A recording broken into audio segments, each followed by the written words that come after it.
Queen Elizabeth stood at the tall windows of Ravencrest Palace, watching the morning mist roll across the emerald gardens that had been tended by royal gardeners for over 3 centuries.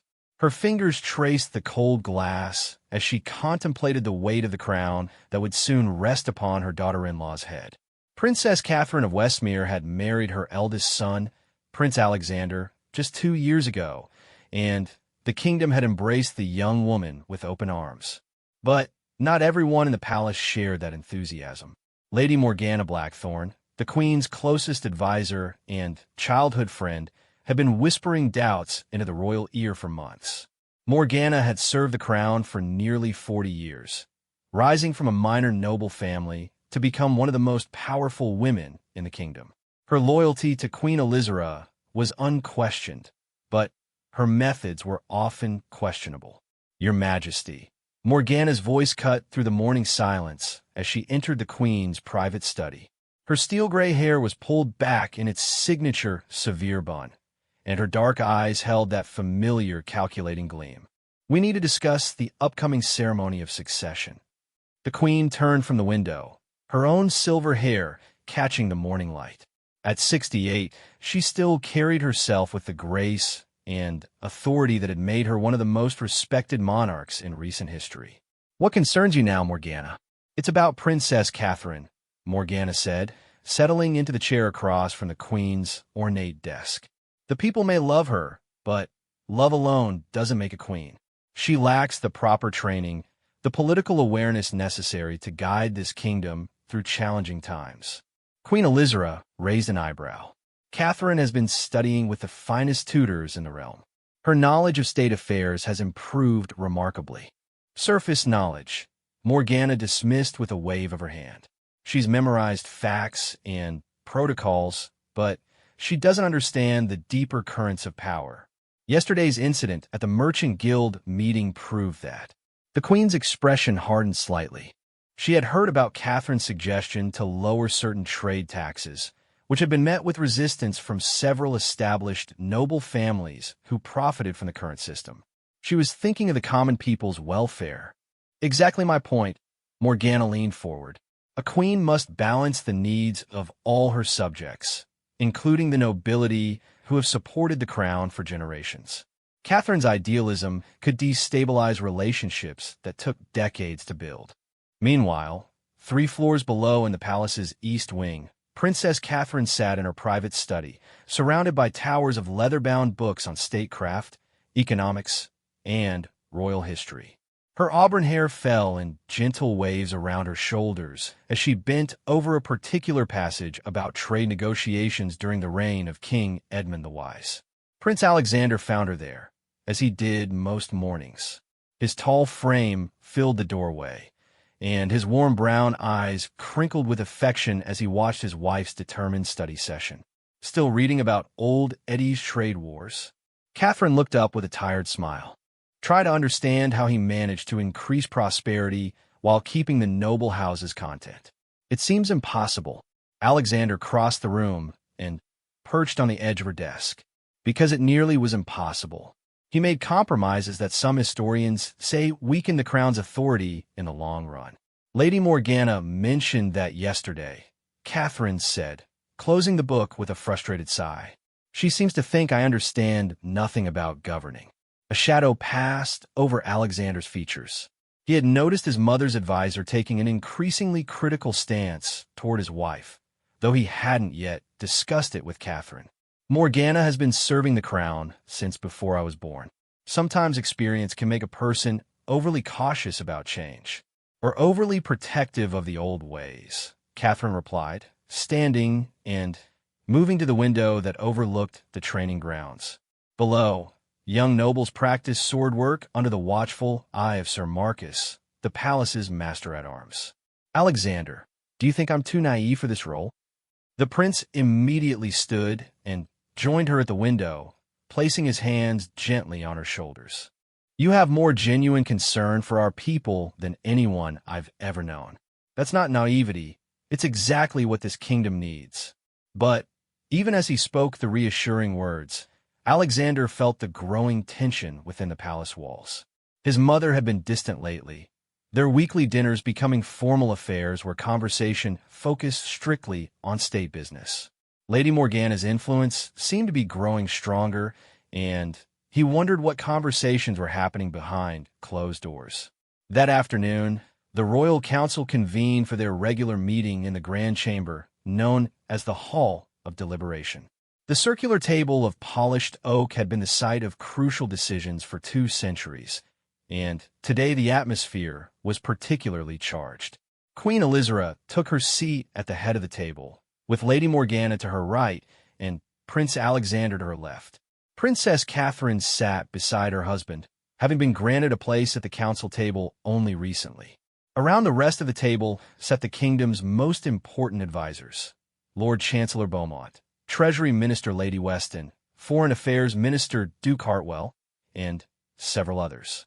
The first matter today concerns the proposed changes to the Merchants' Charter, announced Lord Chancellor Beaumont, a portly man whose family had served the crown for 5 generations. Princess Catherine has submitted a detailed proposal for review. Catherine straightened in her chair, trying to project confidence despite the knot of nervousness in her stomach. Thank you, Lord Chancellor. After extensive research into similar policies implemented in neighboring kingdoms, I believe we can stimulate trade and improve conditions for common merchants while maintaining appropriate revenue for the crown. Lady Morgana's voice cut smoothly through the air.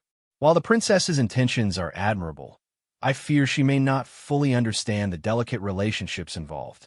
The guild masters have particular expectations regarding their traditional privileges.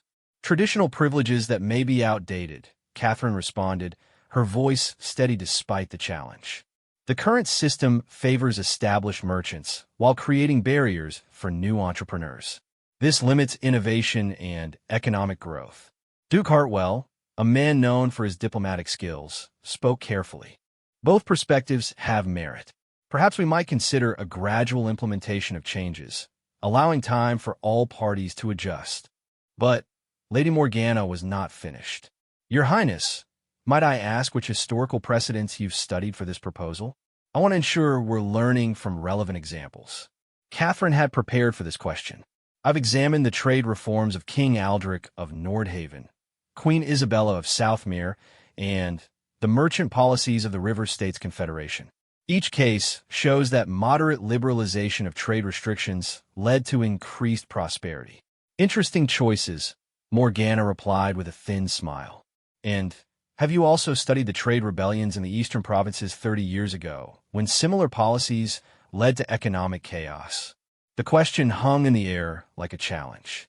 Catherine had indeed read about those rebellions, but the circumstances had been vastly different, involving corrupt governors and foreign interference. Before she could respond, Alexander stepped in. Lady Morgana, while historical precedent is valuable, we must also consider how circumstances have changed. The kingdom's economy is much stronger now than it was 30 years ago. Of course, Your Highness, Morgana replied with a deferential nod that somehow managed to seem dismissive. I merely want to ensure all factors are considered before making changes that could affect the stability of the realm. Queen Elizabeth had remained silent throughout this exchange, but Catherine noticed the thoughtful expression on the Queen's face. Was she truly considering the proposal, or was Lady Morgana's caution winning the day? After the council meeting ended, Catherine found herself walking alone through the palace gardens, needing fresh air and space to think. The afternoon sun cast long shadows between the carefully manicured hedges and flowering bushes. She had worked for weeks on the trade proposal, consulting with economists, studying historical records, and even speaking directly with merchants in the capital's market district. Yet in the council chamber, she had felt like a student being tested by a disapproving teacher rather than a future queen presenting a serious policy proposal. Lady Morgana's questions had been fair, but the tone had been clearly designed to undermine her credibility. Deep thoughts. Catherine turned to find Sir Marcus approaching along the garden path. The grizzled knight had been her ally since her early days at court, offering practical advice and genuine support when palace politics became overwhelming. Just wondering if I'm fighting a battle I can't win, Catherine admitted. No matter how much I study or how carefully I prepare, there always seems to be another test, another question designed to prove I'm not ready. Sir Marcus walked beside her as they continued down the path. In my 40 years of service to this crown, I've seen many people try to hold on to power by making others feel unworthy of it. The question is, do you believe you're worthy? Some days yes, some days no, Catherine answered honestly. But I know I want to serve the people of this kingdom well. I want to make decisions that improve their lives, not just maintain the status quo. Then, keep fighting, Sir Marcus said simply. The kingdom needs leaders who care more about doing right than about being popular with the established powers. That evening, a private dinner was held in the Queen's personal dining chamber. Only family members were present: Queen Elizabeth, Prince Alexander, and Princess Catherine. The intimate setting should have been comfortable, but tension filled the elegantly appointed room. "Catherine, I've been reviewing your trade proposal," the Queen began as servants presented the evening meal. "It shows considerable research and thought." "Thank you, Your Majesty," Catherine replied, unsure whether praise or criticism would follow. "However," the Queen continued, "I share some of Lady Morgana's concerns about implementation. Perhaps we might consider a more limited trial period." Alexander set down his fork with slightly more force than necessary. "Mother, Catherine's proposal already includes provisions for gradual implementation and regular review. What more limitations are needed?" Queen Elizabeth's eyes flashed with mild irritation at her son's tone. "Alexander, ruling requires patience and careful consideration. Enthusiasm for change must be balanced with respect for stability. And respect for stability must be balanced with recognition that some changes are necessary for progress," he replied firmly. Catherine felt caught between the growing tension between mother and son. "Your Majesty, I'm certainly willing to modify the proposal based on council feedback. My goal is simply to serve the kingdom's best interests." "Which is admirable," the Queen acknowledged. "But determining those best interests requires experience that comes only with time and careful mentorship." The conversation continued throughout dinner, touching on various aspects of royal duty and governance.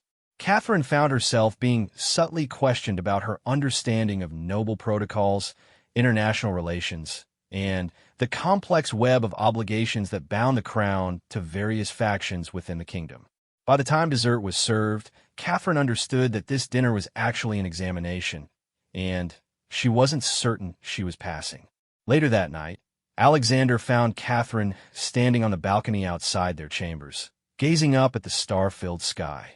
The cool evening air carried the scent of jasmine from the gardens below.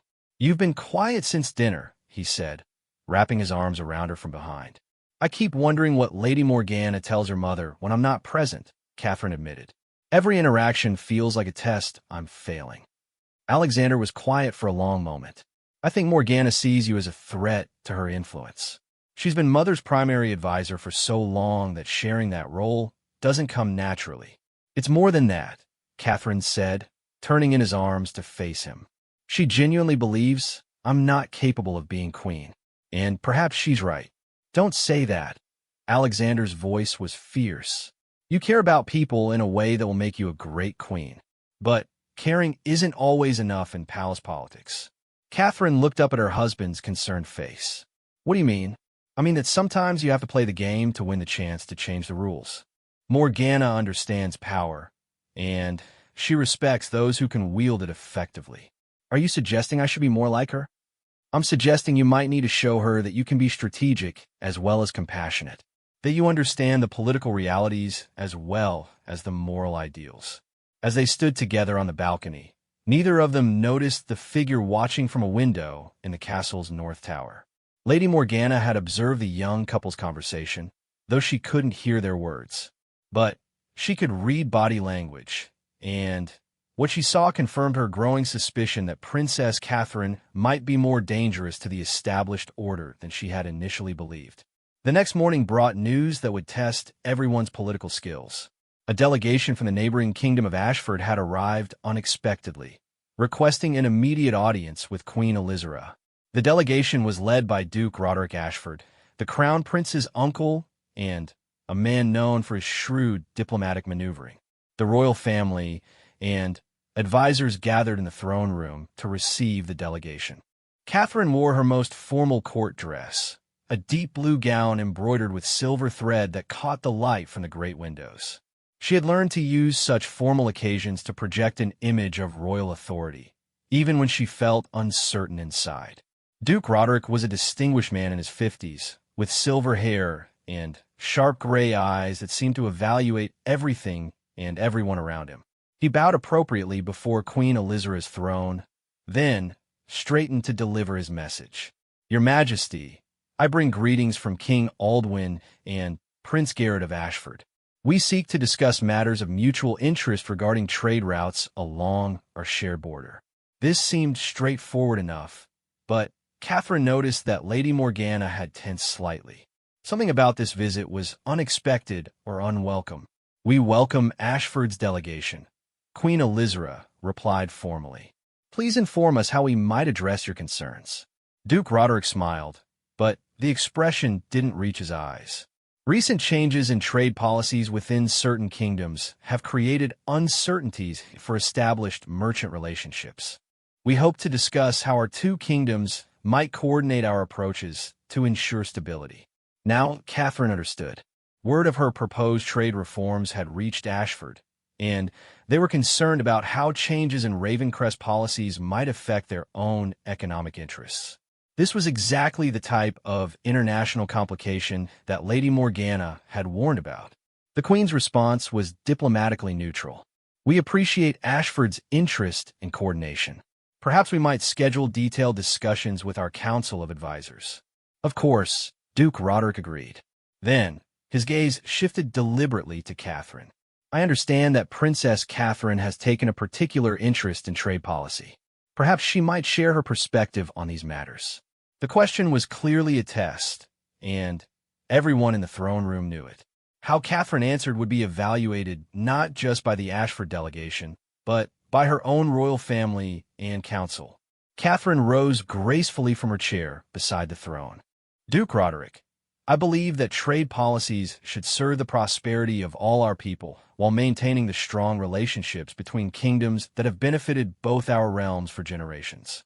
Any changes we might consider would certainly take into account the interests of our allies and neighbors." It was a careful diplomatic response that committed to nothing while acknowledging everyone's concerns.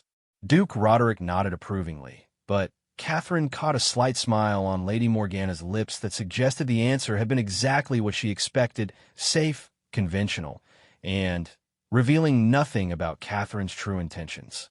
After the formal audience concluded and the Ashford delegation was escorted to appropriate quarters, the royal family and advisors gathered for an emergency council session. "Well," Lady Morgana began, "this visit confirms my concerns about premature policy changes. Ashford clearly sees any modifications to our trade agreements as potentially destabilizing." Lord Chancellor Beaumont agreed. "International relationships are delicate things built over many years.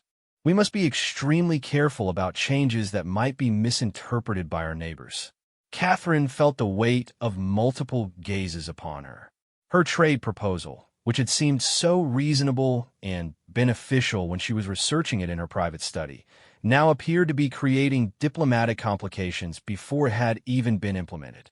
Prince Alexander spoke up. "One visit from concerned neighbors doesn't necessarily mean our policies are wrong. It might simply mean we need to communicate our intentions more clearly." "Communication is certainly important," Queen Elizabeth said thoughtfully. "But we must also consider whether the timing is appropriate for significant changes. Perhaps a more gradual approach would allow us to maintain stability while still addressing legitimate concerns." The discussion continued for another hour, with various council members offering their perspectives.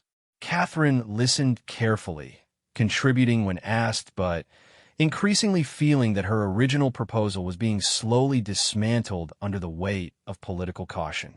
As the meeting concluded, Lady Morgana approached Catherine with what appeared to be a conciliatory gesture. "Princess, I hope you understand that my concerns come from genuine care for the kingdom's welfare. Experience has taught me that the best intentions can sometimes lead to unintended consequences. I appreciate your guidance. Lady Morgana, Catherine replied politely. I'm always willing to learn. Good. Morgana smiled, but the expression held no warmth. Perhaps you might benefit from studying the diplomatic correspondence from the last trade dispute with Ashford 15 years ago. It might provide valuable context for our current situation. Catherine agreed, though she suspected she was being given busy work designed to keep her occupied while others made the real decisions. But as she walked back to her chambers, she began to formulate a different plan. That evening, instead of returning immediately to her study, Catherine made her way to the palace's kitchens. The large, bustling space was filled with servants preparing the evening meal and cleaning up from the day's activities. She had learned early in her time at court that the people who actually kept the palace running often had the best understanding of what was really happening. Your Highness, Mrs. Bramwell, the head cook, looked up in surprise from the soup she was stirring. Is there something you need? Actually, I was hoping to speak with some of the staff who go into town regularly, Catherine said. I'd like to understand how the people in the capital are feeling about recent events. Mrs. Bramwell's weathered face showed approval. That's thoughtful of you, Your Highness. Tom here goes to market every morning, and Mary visits her family in the merchant quarter most weeks. Over the next hour, Catherine spoke with several palace staff members who had regular contact with the town's residents. What she learned was both encouraging and concerning. The common people were indeed supportive of trade reforms that might lower prices and create new opportunities. However, they were also worried about potential disruptions to employment and the stability that came with familiar systems. More importantly, Catherine discovered that rumors were already spreading about tension within the royal family regarding policy changes. The people were beginning to choose sides in what they perceived as a conflict between the old ways and new approaches. As she made her way back through the palace corridors, Catherine encountered Sir Marcus making his evening rounds. Learning from the people who actually live with the consequences of royal decisions, he asked with an approving nod. Trying to, Catherine replied, though I'm beginning to understand that good intentions and careful research might not be enough. Power is like water, Sir Marcus said as they walked together. It finds its own level, and it flows around obstacles until it finds the path of least resistance. Lady Morgana understands this very well. Are you saying I should give up on trying to make meaningful changes? I'm saying you need to understand the currents before you. Try to redirect the flow. Morgana has spent decades learning how this palace really works. If you want to outmaneuver her, you need to become equally skilled at reading people and situations. Catherine considered this advice as she finally reached her chambers. Alexander was already there, reading reports by the light of several candles. How did your evening research go? He asked, looking up as she entered. Educational, Catherine replied, settling into the chair across from him. Alexander, I need to ask you something important. Do you think your mother wants me to succeed as future queen? Or does she prefer having me remain inexperienced so that Lady Morgana can continue making the real decisions? The question hung between them for a long moment. Alexander set down his papers and studied his wife's face carefully. I think my mother genuinely wants what's best for the kingdom, he said finally. But I also think she's become very comfortable with Morgana's counsel and leadership style. Change is difficult, even when it might be necessary. That's not really an answer, because I'm not certain of the answer myself, Alexander admitted. But I do know that if you're going to establish yourself as a real partner in governing this kingdom, you'll need to prove that you can handle not just the policy questions, but the political challenges as well. Catherine nodded slowly. She was beginning to understand that her real education in royal leadership was just beginning, and the lessons would be far more complex than anything she could learn from books. Outside their window, storm clouds were gathering in the darkness, and the first drops of rain began to fall against the glass. Inside the palace, other conversations were taking place in shadowed chambers, as various factions began to align themselves for the struggles ahead. The battle for the future of the kingdom had begun, though not all the participants yet understood the stakes involved. The The morning brought unexpected visitors to Raven Crest Palace. Lord Edmund Fairfax and Lady Rosalind Pemberton, two of the most influential nobles in the kingdom, had requested an urgent private audience with Queen Elizabeth. Their families controlled vast estates in the northern provinces and wielded considerable influence over the lesser nobility. Catherine discovered this development when she arrived at the council chamber for what she believed was a routine meeting, only to find the doors guarded and herself politely but firmly turned away by the Queen's personal secretary. Her Majesty is engaged in private consultations this morning, the elderly man explained with practiced diplomacy. Perhaps you might use this time for your other studies. Standing in the marble corridor outside the closed chamber, Catherine felt a familiar sting of exclusion. She was beginning to understand that there were multiple levels of royal business, and she was only granted access to the most public and least consequential discussions. Prince Alexander found her an hour later in the palace library, aggressively turning pages in a thick volume on constitutional law. Her auburn hair had escaped its careful arrangement, and her jaw was set in a way he recognized as barely controlled frustration.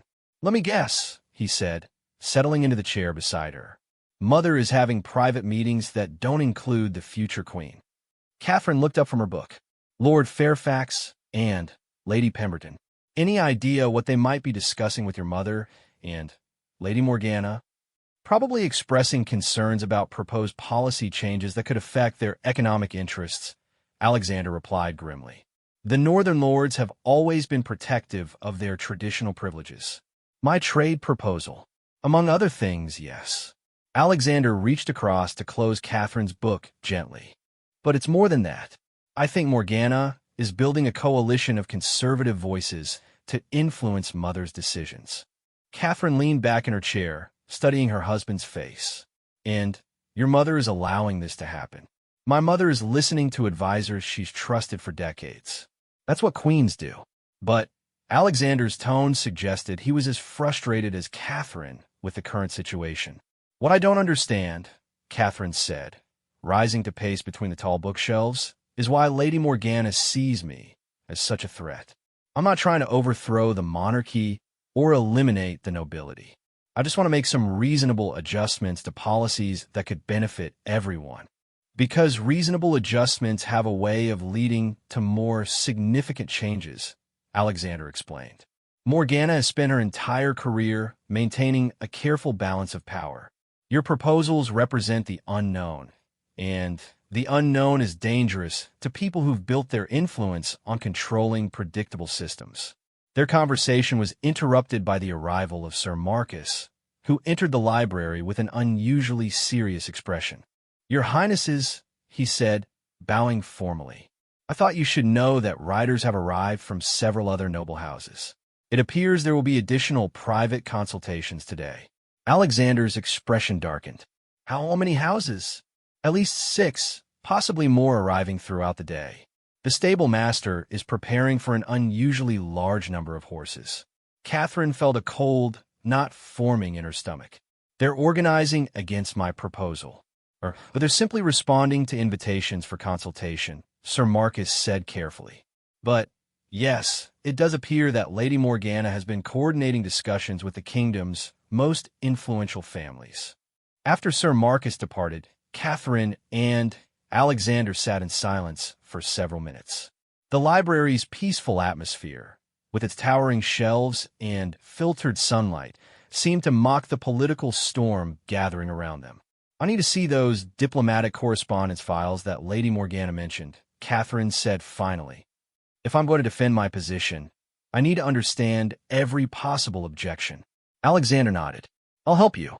But, Catherine, you should also consider the possibility that this isn't really about your trade proposal anymore." "What do you mean?" "I mean that Morgana might be using the policy disagreement as a way to demonstrate that you're not ready for real authority. If she can show that your ideas create problems and opposition, she strengthens her own position as the reliable advisor who protects the kingdom from inexperienced leadership." The implications of this observation hit Catherine like a physical blow. She had been thinking about the political battle in terms of policy merits, but Perhaps the real issue was personal power and influence. "So what do I do?" she asked quietly. "You learn to play the game as well as she does," Alexander replied. "But first, you need allies of your own." That afternoon, while the private consultations continued in the Queen's chambers, Catherine made her way to a different part of the palace. Lady Eleanor Whitmore, the Queen's youngest sister, maintained apartments in the palace's west wing. Eleanor had never married, dedicating her life instead to charitable works and intellectual pursuits.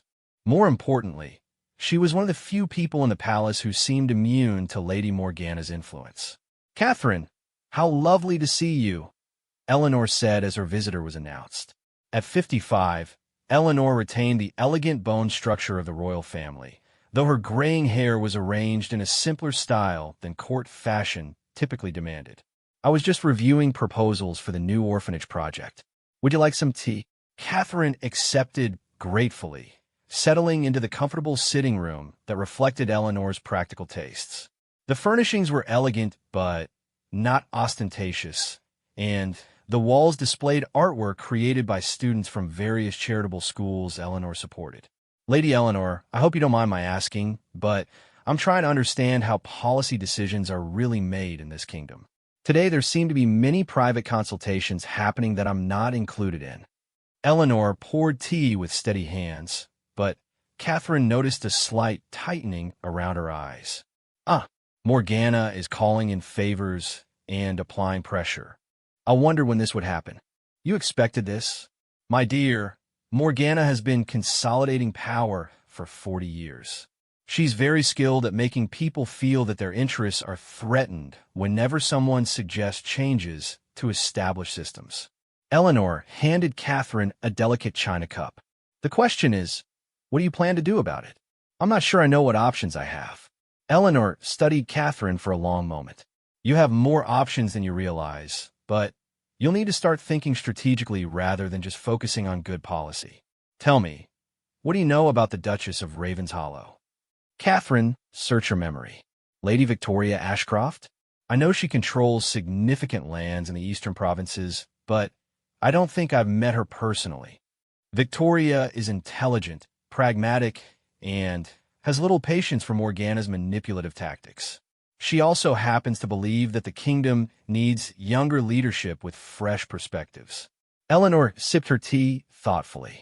"She might be receptive to a private conversation about your policy ideas. Are you suggesting I build my own coalition?" "I'm suggesting that if you want to be taken seriously as a future queen, you need to demonstrate that you can gather political support for your initiatives.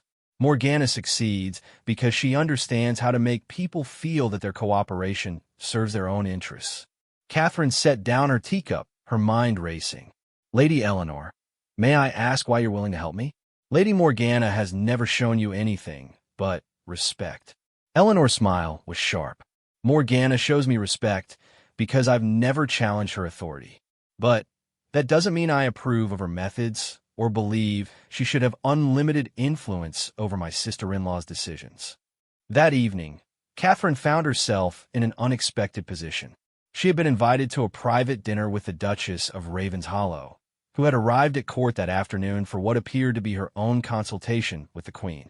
The dinner was arranged quietly, without fanfare, in a small private dining room typically used for informal family meals. Lady Victoria Ashcroft was not what Catherine had expected. The Duchess was a woman in her early 40s, with intelligent dark eyes and prematurely silver hair that she wore in an elegant chignon. Her manner was direct without being confrontational, and she had an aura of quiet confidence that came from years of successfully managing complex responsibilities. "Princess Catherine," Victoria said as they were seated for dinner, "I understand you've been working on some interesting policy proposals." "I hope they're interesting in a positive sense," Catherine replied carefully. Victoria laughed. "Given the reactions they've generated, they're certainly not boring. I've heard from several northern lords today, all expressing concerns about potential disruptions to established trade relationships. And what's your opinion of their concerns?" "I think they're more worried about potential disruptions to their established profits," Victoria said bluntly. "Which doesn't necessarily mean your proposals are wrong, but It does mean you'll face significant opposition if you try to implement them without building proper support. As dinner progressed, Catherine found herself engaged in the most substantive political discussion she'd had since arriving at court. Victoria asked probing questions about the economic research behind the trade proposals, the potential implementation timeline, and the safeguards Catherine had considered for protecting vulnerable merchants during any transition period. "You've done thorough work," Victoria concluded as dessert was served.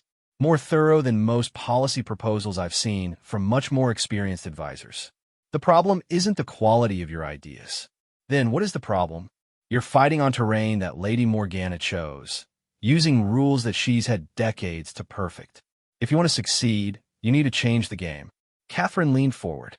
"How?" "Victoria Ismail, by demonstrating that you understand power as well as you understand policy. Morgana's strength comes from her ability to convince people that change is dangerous and that she's the reliable protector of stability. You need to show that thoughtful change is actually the path to greater stability and prosperity." "That sounds like exactly what I've been trying to do." "No, what you've been trying to do is convince people through logical arguments and research. That's admirable, but politics isn't really about logic. It's about trust, relationships, and helping people feel that their interests are protected." Over the next hour, Victoria outlined a different approach to building support for policy changes. Instead of presenting comprehensive proposals that could be easily attacked by opponents, Catherine should consider starting with smaller, targeted initiatives that demonstrated clear benefits to specific groups. Success with limited changes could build credibility for larger reforms later. "But won't that take years to achieve meaningful results?" Catherine asked. "Meaningful change usually does take years," Victoria replied pragmatically. "The question is whether you want to spend those years building sustainable progress or fighting battles you can't win." As the evening concluded, Victoria made an unexpected offer. "I'm hosting a gathering in my estate next month for several progressive-minded nobles who share concerns about the kingdom's economic policies. Would you be interested in attending? It might be useful for you to meet other people who support reasonable reforms." Catherine accepted eagerly, recognizing this as the kind of political opportunity she had been lacking. Meanwhile, in another part of the palace, a very different conversation was taking place. Queen Elizabeth sat in her private study with Lady Morgana, reviewing the day's consultations with various noble families. "The consensus seems clear," Morgana reported.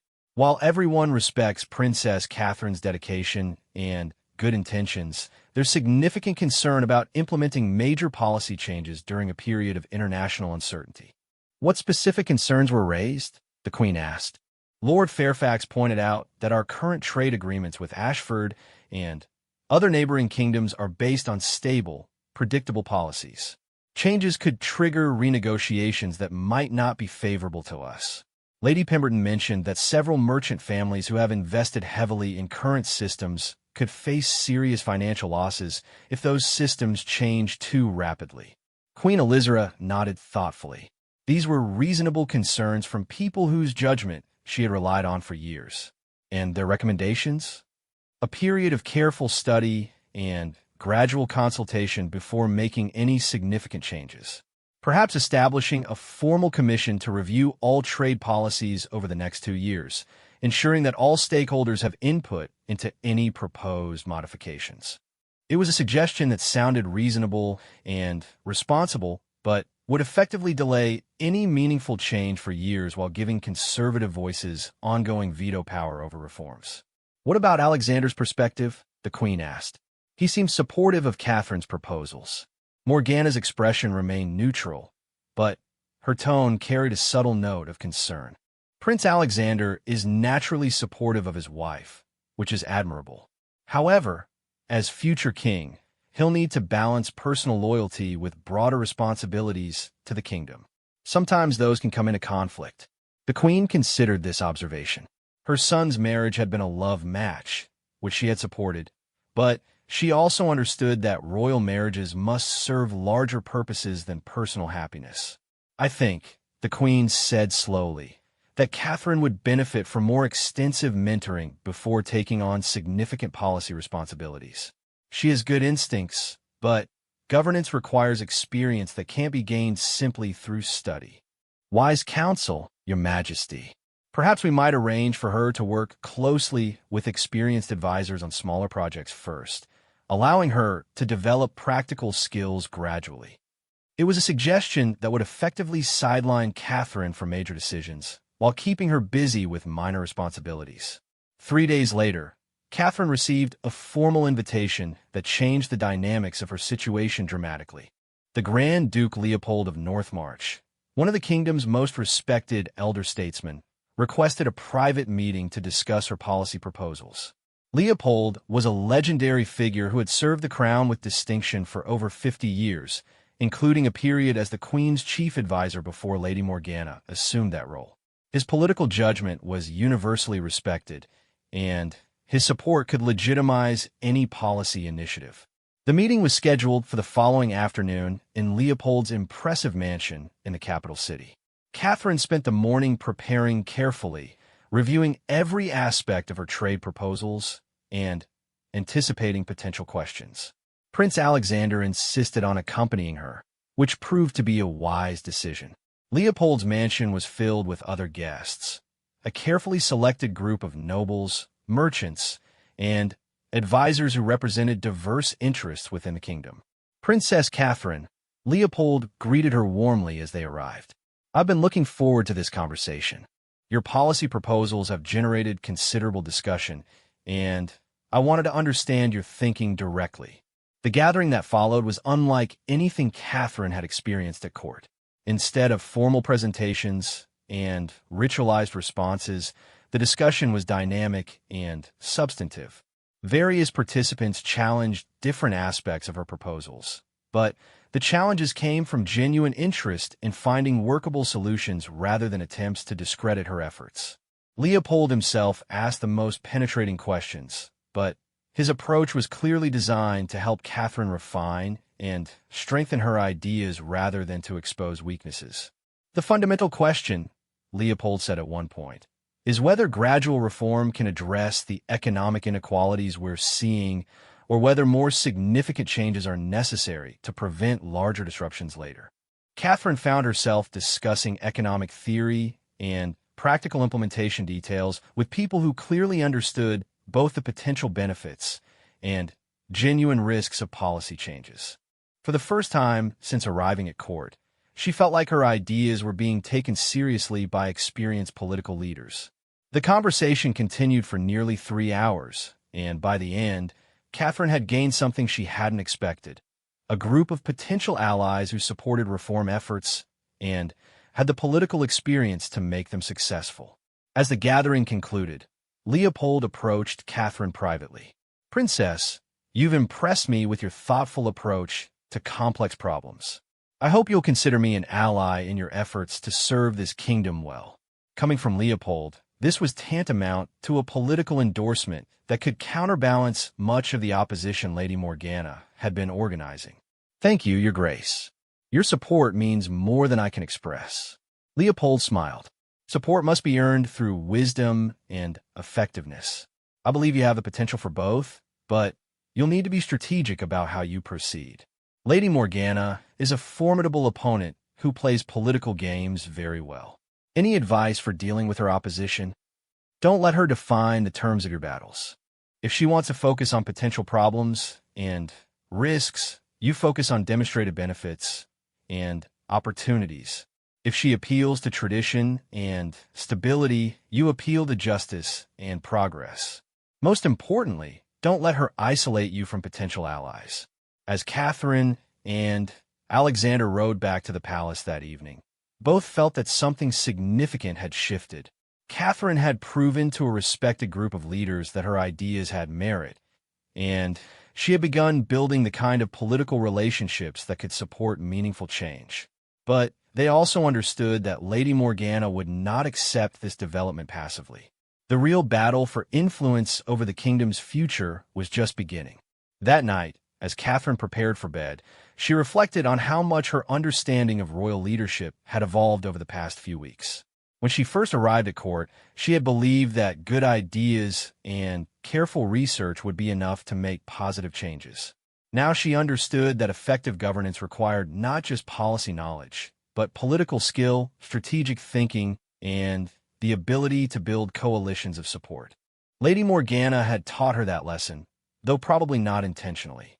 The question now was whether Catherine could master these political skills quickly enough to establish herself as a real partner in governing the kingdom, or whether Lady Morgana's experience and established relationships would prove insurmountable. Outside her window, the palace gardens were bathed in moonlight, peaceful and unchanging.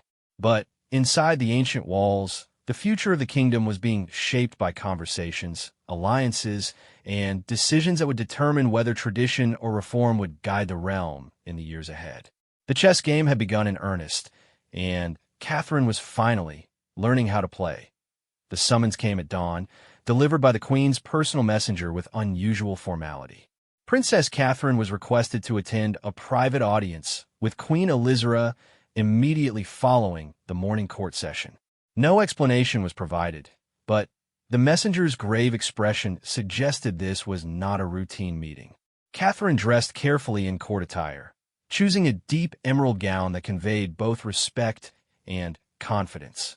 As she made her way through the palace corridors, she noticed unusual activity among the staff. Whispered conversations ceased as she passed, and several senior courtiers avoided making eye contact.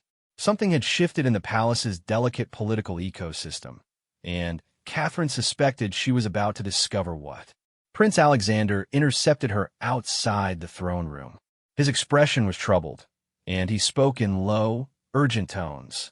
"Catherine, before you meet with Mother, you should know that Lady Morgana has been very active over the past few days. There have been numerous private meetings with various advisors and noble representatives. About what specifically? I'm not entirely certain, but I heard references to concerns about succession planning and the need for experienced guidance during transition periods." Alexander's jaw tightened. "I think they're questioning your readiness to assume royal responsibilities." Catherine felt a cold, not forming in her stomach. "Based on my trade proposals? That's where it started, but I think it's expanded beyond specific policies. Morgana seems to be building a case that you need more extensive preparation before taking on significant royal duties." Before Catherine could respond, the throne room doors opened and Queen Elizabeth emerged, accompanied by Lady Morgana and several senior advisors. The Queen's expression was unreadable, but Morgana's slight smile suggested satisfaction with recent developments. "Catherine," the Queen said formally, "please join me in my private study." "Alexander, this conversation is between Catherine and me." The dismissal of her husband was another ominous sign. Catherine followed the Queen through the palace's formal corridors to the private study where so many important decisions were made. Queen Elizabeth's study reflected decades of thoughtful leadership. The walls displayed portraits of previous monarchs, maps of the kingdom's provinces, and shelves lined with legal texts and historical records. A large oak desk dominated the room, its surface covered with official documents and correspondence. "Please sit." The Queen gestured to a chair facing the desk. Her tone was not unkind, but it lacked the warmth Catherine had grown accustomed to during family interactions. "Catherine, I want to discuss your recent activities and their impact on the kingdom's stability." Catherine straightened in her chair. "Your Majesty, if this is about my policy proposals, I'm happy to explain my research and reasoning." "It's about more than specific policies," the Queen replied. "It's about the broader question of readiness for royal responsibilities and the importance of maintaining confidence in the Crown's decision-making." The Queen opened a leather portfolio on her desk and withdrew several documents. "I've received reports from various advisors and noble representatives expressing concerns about recent developments. Some question whether rapid policy changes during a transition period might create unnecessary instability." Catherine recognized this as the culmination of Lady Morgana's campaign to undermine her credibility. "Your Majesty, might I ask what specific concerns have been raised?" Queen Elizabeth consulted the documents before her. Lord Fairfax reports that your trade proposals could disrupt established relationships with merchant families who have supported the crown for generations. The Ashford delegation expressed surprise that significant policy changes were being considered without prior consultation with neighboring kingdoms. Several other advisors have suggested that inexperience with political complexities could lead to unintended consequences. Each criticism was presented matter-of-factly, but Catherine understood that they represented a coordinated attack on her competence and judgment. Your Majesty, I've spent months researching these policies, consulting with experts, and studying historical precedents. I believe my proposals could benefit the kingdom without undermining important relationships. I don't doubt your good intentions or your research efforts, the Queen replied. But governance requires more than good intentions and academic study. It requires political wisdom, diplomatic sensitivity, and the ability to maintain consensus among diverse interests. Catherine felt the conversation slipping away from her, but she pressed forward. I understand those challenges, and I've been working to build support for reasonable reforms. Grand Duke Leopold has expressed support for my proposals, as have several other experienced advisors. Queen Elizabeth's expression sharpened slightly. Yes, I'm aware of your recent political activities. That raises another concern that has been brought to my attention. Catherine's heart sank. What concern? The perception that you're building an opposition faction within the court, potentially creating divisions that could weaken the crown's authority. The accusation was devastating because it contained a grain of truth. Catherine had been building political support for her ideas, which could indeed be characterized as creating an opposition to the existing power structure. Your Majesty, I was simply trying to build consensus for policies I believe would benefit the kingdom. I wasn't trying to create opposition to your authority. I believe that was your intention, the Queen acknowledged. But intentions and perceptions don't always align, and perceptions can be as damaging as realities in political contexts. Queen Elizabeth leaned back in her chair, studying Catherine's face. I think it might be beneficial for you to spend some time focusing on other aspects of royal preparation before taking on major policy responsibilities. Catherine understood that this was not a suggestion, but a decision already made. What did you have in mind? Lady Morgana has recommended a comprehensive program of mentorship and gradual responsibility. The decision has been made based on careful consideration of the kingdom's best interests. I expect you to accept this guidance gracefully and use this time to continue your development as a future queen.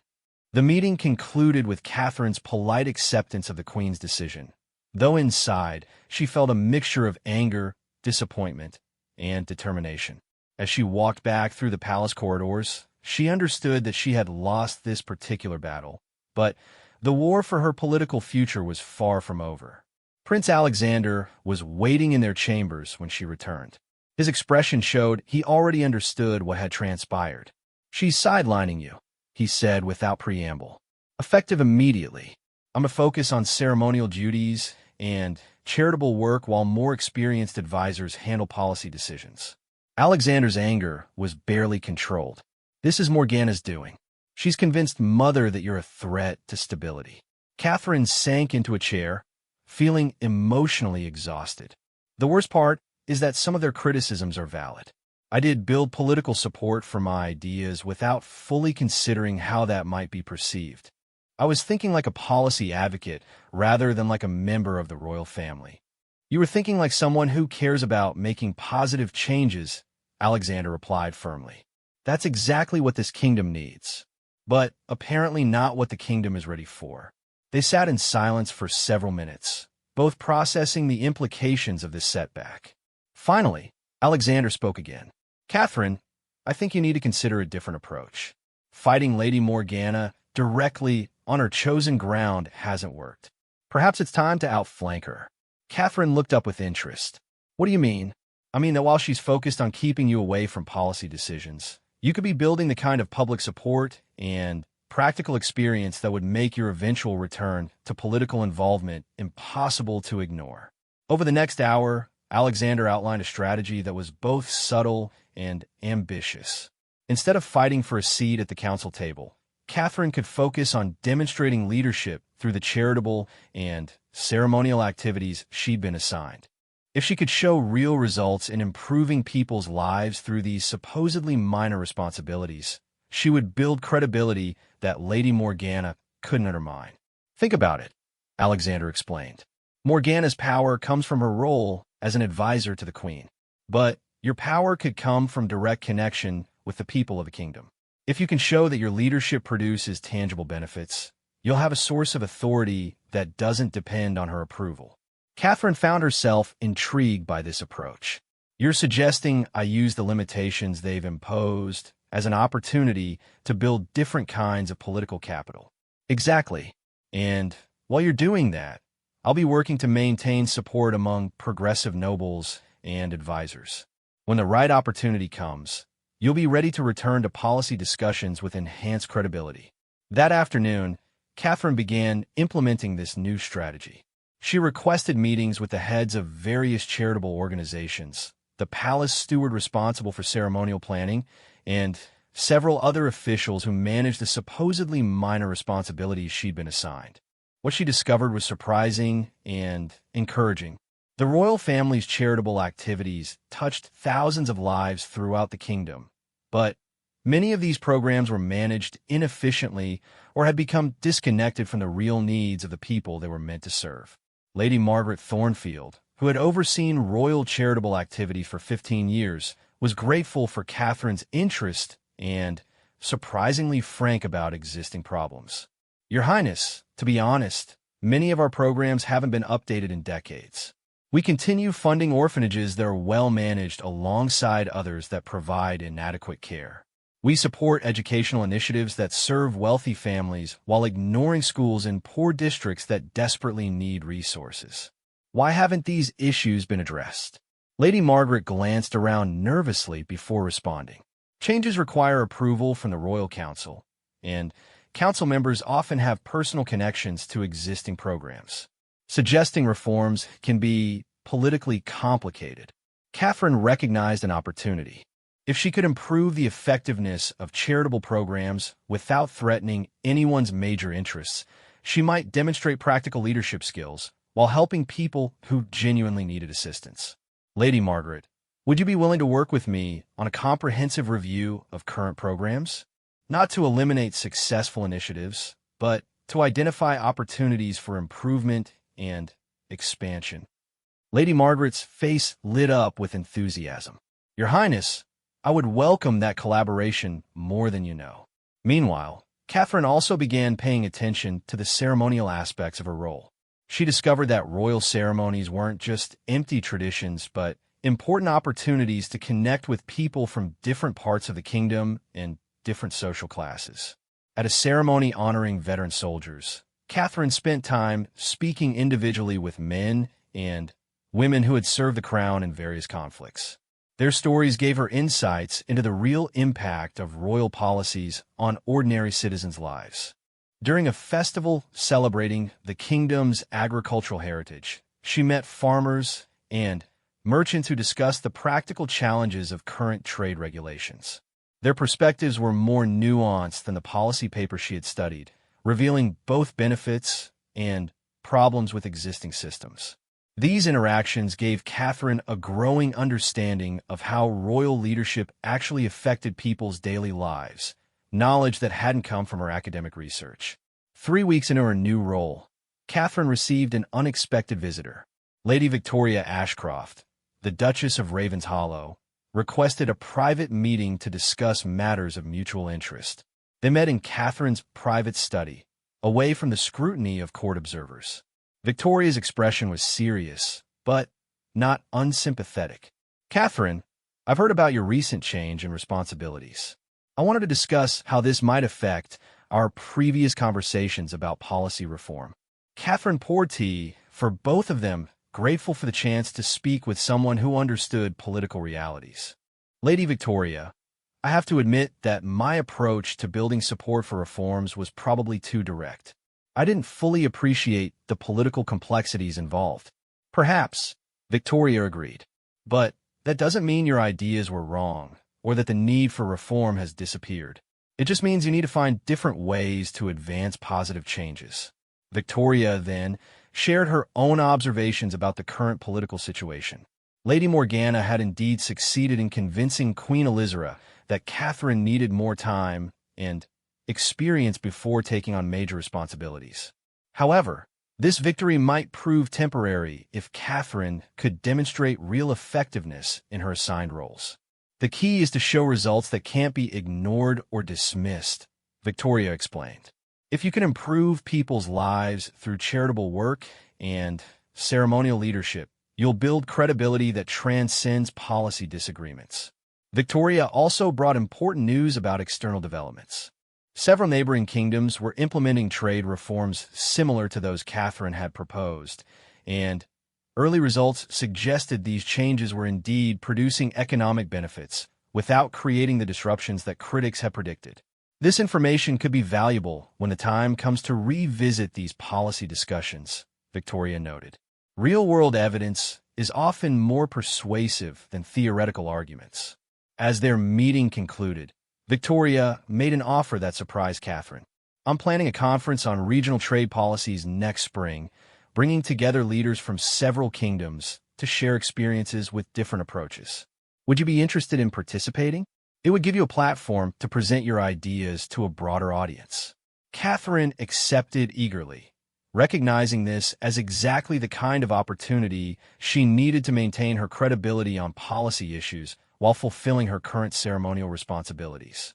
That evening, Catherine and Alexander dined privately in their chambers, discussing the day's developments and planning their longer-term strategy. I think you're handling this transition well, Alexander observed.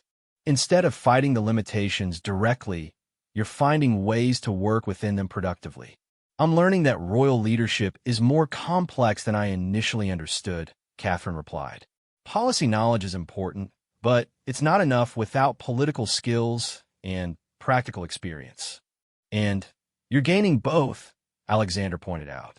The question is whether you'll have the opportunity to apply them to larger challenges. Catherine considered this question as she looked out at the darkened palace grounds. In one sense, her political influence had been significantly reduced by Lady Morgana's maneuvering.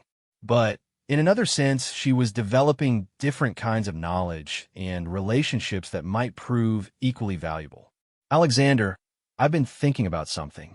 What if Lady Morgana's attempt to limit my influence actually ends up strengthening my eventual position?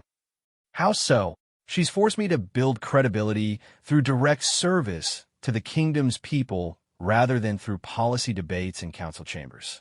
If I can show real results from that service, I'll have a different kind of political authority when I do return to policy discussions. Alexander smiled. You're learning to think strategically. That's exactly what you'll need to be effective as queen. As they prepared for bed, Catherine reflected on how much her understanding of power and leadership had evolved over the past few months. She was beginning to see that Lady Morgana's apparent victory might contain the seeds of her own eventual political resurrection. But she also understood that this process would require patience, skill, and careful attention to opportunities as they arose. The game was far from over, and the next moves would determine whether she could establish herself as a real leader or remain permanently marginalized within the palace's political structure. Outside their window, the palace slept under a canopy of stars, but inside the ancient walls, the future of the kingdom continued to be shaped by ambition, wisdom, and the eternal struggle between different visions of leadership.